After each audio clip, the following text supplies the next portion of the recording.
So let's make Dorset buttons. They're just like this. You can make them as buttons or you can make them as hanging decorations.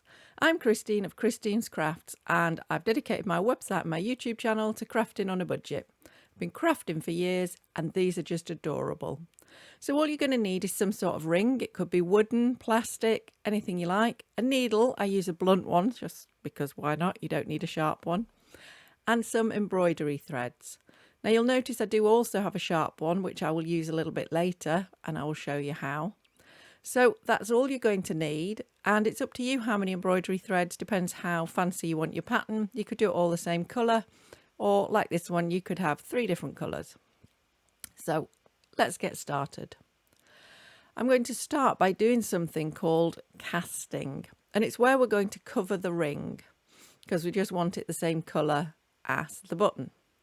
So get a really long piece of your embroidery thread and thread up your needle. And then place it along the ring. And then we're going to do blanket stitch. Now, I have a video about this and I'm going to link it on the screen and in the description below. But basically, you just keep going around the ring, but making sure you go through your loop of thread. Now, the first time you do it, obviously it's not going to form a knot or a stitch.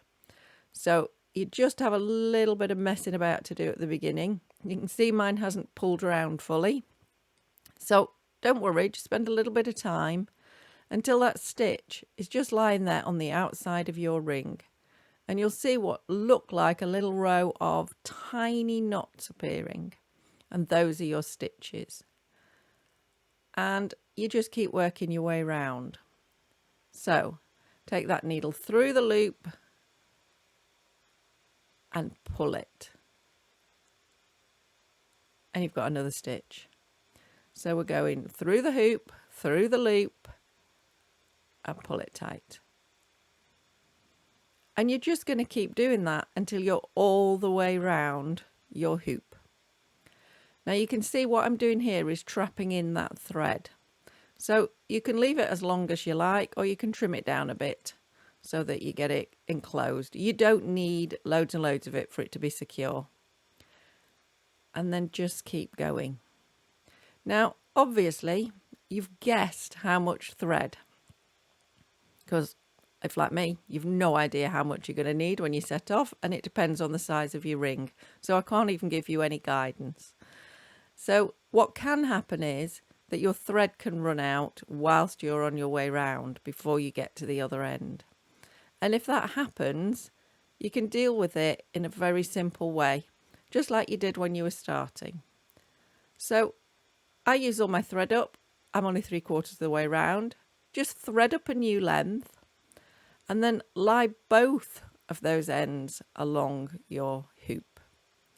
And start exactly as you did before and just make sure it's pushed up tightly against the stitches you've already done.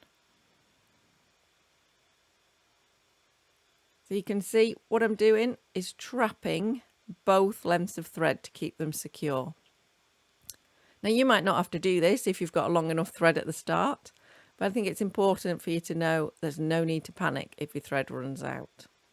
Because once you get round your loop, you do want quite a bit of thread already attached. So it can sometimes be a good idea, actually, if you've run out of thread and got yourself a nice long thread again. So then just keep going until it's completely covered. And then push the stitches to the back and start forming the spokes. So you're going to wind it round the back and then up the front and then just move round slightly and repeat. And you keep working your way round. Now, how many times is up to you? You can have as many spokes as you like, but the more spokes you have, the more intricate the design you can do. So I don't think to start with you should have more than 10 or 12. It's really just too tricky. And then once you've got them, just bring your needle up opposite where you finished and then back down. So you're forming a little stitch in the centre and then come up at 90 degrees and go back down again. So you'll have formed a little cross just to hold your spokes in place. Now you're aiming to get that in the centre. If it's not perfectly in the centre, don't panic. You can do a little bit of pulling. You can see I'm doing it now. A little bit of tweaking. and then we can start going round our button. So you can see that we've got that, and we're going to fill it in. So we need to bring the needle up between two spokes, not the one you just went down through, or you'll undo your good work.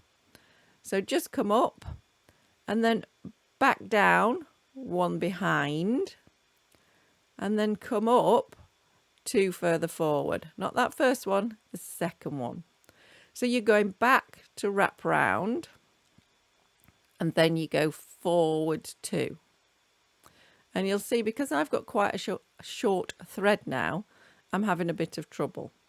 So that's why it's really important to have plenty of thread when you get to doing your spokes, so that you can really get started on going round. So it's back one,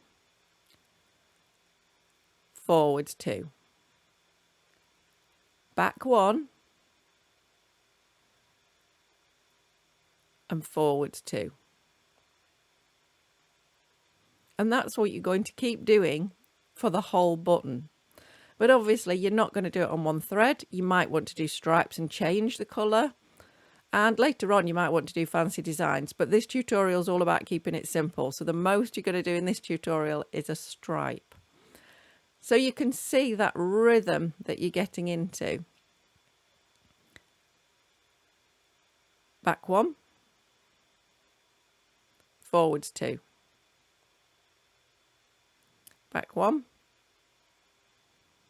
forwards two. You'll also notice I keep pulling it tight, just to keep it nice and tight and keep it central.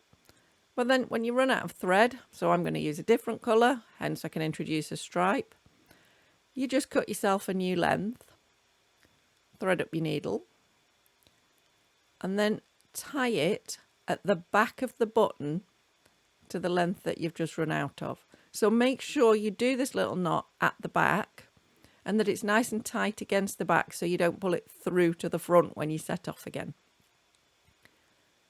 So nice and simple little knot. Now you can just cut those ends off, but I'll tell you what I tend to do is leave them on and do one or maybe two rounds so that I can trap them in. Now what you'll see is sometimes they pull through. So you want to be careful to not let that happen. So I'm just going to hook them back. So trap them between your fingers so they don't get pulled through. And the reason why you might want to leave them on is so that as you go round, you're going to secure those ends. So it just means there's a little bit beyond the knot, so your knot is less likely to come undone. It's all about just making it a little bit more secure. And yes, I have sped this up, just so that I could show you securing those ends and then cutting those lengths off. So you can see I'm just going to make sure I have secured them.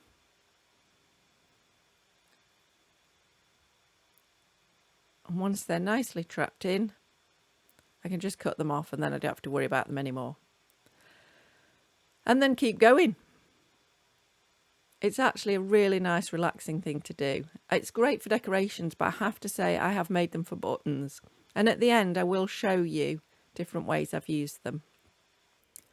So I've run out of thread again, so I'm going to change and do another stripe. So it's just going to be the colour that I did the hoop. So it'll just match in nicely. Now, if you're enjoying this video, please give me a thumbs up so it spreads to more people. And consider subscribing if you'd like to see some more. I mean, another video I'm going to be posting is about how to make bunch of flowers ones, which I will show you at the end. So if you subscribe and turn on notifications, you'll get that.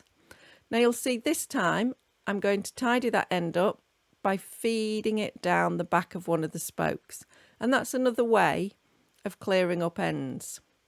So you can just do little stitches on the back and or feed it down the spoke. But obviously you can only do that once you've got something to feed it down through, which is why I've shown you knotting them on and cutting them off, and also now feeding them down the spokes. So what we've been doing as we've worked our way around is laying the button and then we were rounding it. So you can imagine this is called rounding because you're working your way round and round the button. And then once it's complete, you can do what you like with it. So you can see I've got decorative ones and I've got ones there that are hanging on a hoop. So that is a curtain hoop. This is a set of buttons that are going on a coat that I'm making. And I did promise you I would talk about some different Dorset buttons that have got flowers on them. And I will be posting a video about that. So if it's already up, it'll be on your screen. But it's these, and I do think they're gorgeous little decorations. So I will be making one of those. So yeah, please click on your notifications so you'll know when that comes live, or click on it now if it's on the screen. Enjoy your Dorset buttons.